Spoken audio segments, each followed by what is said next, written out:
നമസ്കാരം. ആറന്മുള ആംബുലൻസ് പീഡനം കോടതിയിലെത്തിയപ്പോൾ ഏറെ അപൂർവതകളുള്ള ഒന്നായി മാറി. രാജ്യത്ത് ആദ്യമായി പട്ടികജാതി പട്ടികവർഗ പീഡന നിരോധന നിയമപ്രകാരം വിചാരണ പൂർണ്ണമായും വീഡിയോയിൽ പകർത്താൻ ഹൈക്കോടതി ഉത്തരവിട്ട കേസാണിത്. ദളിത് വിഭാഗത്തിൽപ്പെട്ടയാളാണ് അതിജീവിത. കേസിൽ പ്രതിയായ കായംകുളം കീരിക്കാട് സൗത്ത് പനക്കച്ചിറയിൽ വീട്ടിൽ നൌഫലിനെയാണ് ഇന്നലെ പത്തനംതിട്ട പ്രിൻസിപ്പൽ സെഷൻസ് കോടതി ജഡ്ജി എൻ ഹരികുമാർ ജീവപര്യന്തവും 16 വർഷം കഠിന തടവും ശിക്ഷ വിധിച്ചത്. 2,12,000 രൂപ പിഴയടക്കാനും വിധിച്ചു. ഇതിൽ 2 ലക്ഷം രൂപ അതിജീവിതയ്ക്ക് നൽകണം. പിഴയടച്ചില്ലെങ്കിൽ 16 മാസത്തെ അധിക കഠിന തടവ് കൂടി അനുഭവിക്കണം. ദേഹോപദ്രവം ഏൽപ്പിക്കൽ, സ്ത്രീത്വത്തെ അപമാനിക്കൽ, ബലാത്സംഗം, പട്ടികജാതി പട്ടികവർഗ വിഭാഗങ്ങൾക്കെതിരായ അതിക്രമങ്ങൾ തടയൽ വകുപ്പുകൾ പ്രകാരമാണ് കോടതി കുറ്റക്കാരനെന്ന് കണ്ടെത്തി ഇയാളെ ശിക്ഷിച്ചത്.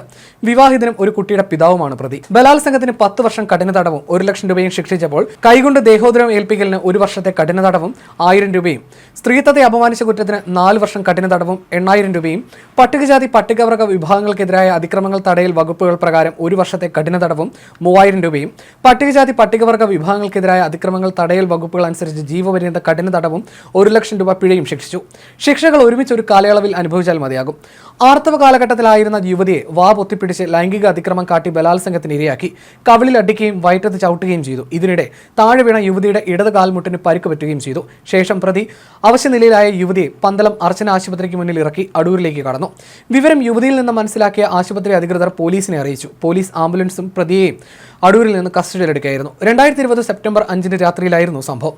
കോവിഡ് രോഗബാധിതയായ 19-കാരിയെ ആംബുലൻസ് ഡ്രൈവറായ പ്രതി വാഹനം പന്തളത്തെ ചികിത്സാ കേന്ദ്രത്തിൽ പോകാതെ വഴിതിരിച്ച് വിട്ട് കടത്തിക്കൊണ്ടു പോവുകയും തുടർന്ന് ആറന്മുള വിമാനത്താവള പദ്ധതിക്കുള്ള ഭൂമിയിൽ വിജനമായ സ്ഥലത്തെത്തിച്ച ശേഷം ക്രൂരമായി പീഡനങ്ങൾക്കിരയാക്കുകയും ചെയ്തു എന്നതാണ് കേസ്. 2020 ഏപ്രിൽ 7 മുതൽ കോവിഡുമായി ബന്ധപ്പെട്ട് അടൂർ ജനറൽ ആശുപത്രി കേന്ദ്രീകരിച്ച് 108 ആംബുലൻസിന്റെ ഡ്രൈവിംഗ് ഡ്യൂട്ടിയിലായിരുന്നു പ്രതി. യുവതിയുടെ സുഖമില്ലാതായ ബന്ധുവിനെ ചികിത്സയ്ക്കായി അടൂർ ജനറൽ ആശുപത്രിയിൽ പ്രവേശിപ്പിച്ച സമയം അവിടെ വെച്ച് കണ്ട് പ്രതി യുവതിയെ പരിചയപ്പെട്ടിരുന്നു.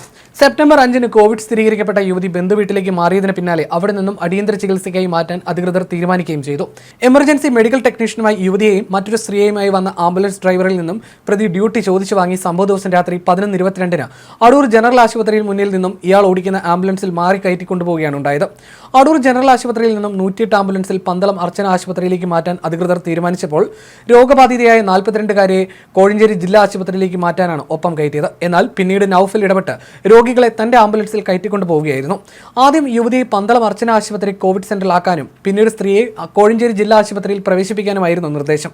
എന്നാൽ ഇങ്ങനെ ചെയ്യാതെ യുവതിയുമായി പ്രതി ആദ്യം കോഴഞ്ചേരിക്ക് പോയി തിരിച്ചു വരും വഴി ആറന്മുളയിലെ വിമാനത്താവള പദ്ധതി പ്രദേശത്ത് ഒഴിഞ്ഞ സ്ഥലത്ത് വാഹനമൊതുക്കി രാത്രി 12-ന് ശേഷം യുവതിയെ മർദ്ദിക്കുകയും തുടർന്ന് ക്രൂരമായി ലൈംഗിക പീഡനത്തിന് വിധേയമാക്കുകയുമായിരുന്നു. ആംബുലൻസിന്റെ പിന്നിൽ കയറി വാതിലടച്ച ശേഷം തടഞ്ഞുവെച്ച് ബലമായി കയറി പിടിച്ചു. പീഡനത്തിന് ശേഷം അർച്ചന ആശുപത്രിക്ക് മുന്നിൽ ഇറക്കി വിട്ടു. ചികിത്സയ്ക്കായി അഡ്മിറ്റ് ആക്കപ്പെട്ട യുവതി പന്തളം പോലീസ് സ്റ്റേഷനിൽ നിന്നും പ്രൊബേഷൻ എസ് ഐ ആയിരുന്ന അനുരൂപയുടെ ഫോണിൽ വിളിച്ച് വിവരം പറഞ്ഞു.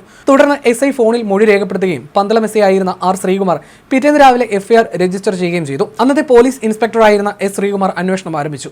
അന്നത്തെ അടൂർ ഡിവൈഎസ്പി ആർ ബിനുവിന്റെ നേതൃത്വത്തിൽ 11-അംഗ പ്രത്യേക സംഘമാണ് ശ്രദ്ധേയമായ ഈ കേസ് അന്വേഷിച്ചത്. അന്നത്തെ Pandalam police inspector S Sreekumar, SI-മാരായിരുന്ന R Sreekumar, Najeeb, ASI Vinod, Adoor DYSP ഓഫീസിലെ ASI Anil, CPO Irshad, Pandalam police സ്റ്റേഷനിലെ SCPO-മാരായ മഞ്ജു, ആനി തോമസ്, CPM-മാരായ നാദിർഷ, ഗണേഷ് ഗോപാൽ, ദിലീഷ് എന്നിവരാണ് പോലീസ് സംഘത്തിലുണ്ടായിരുന്നത്.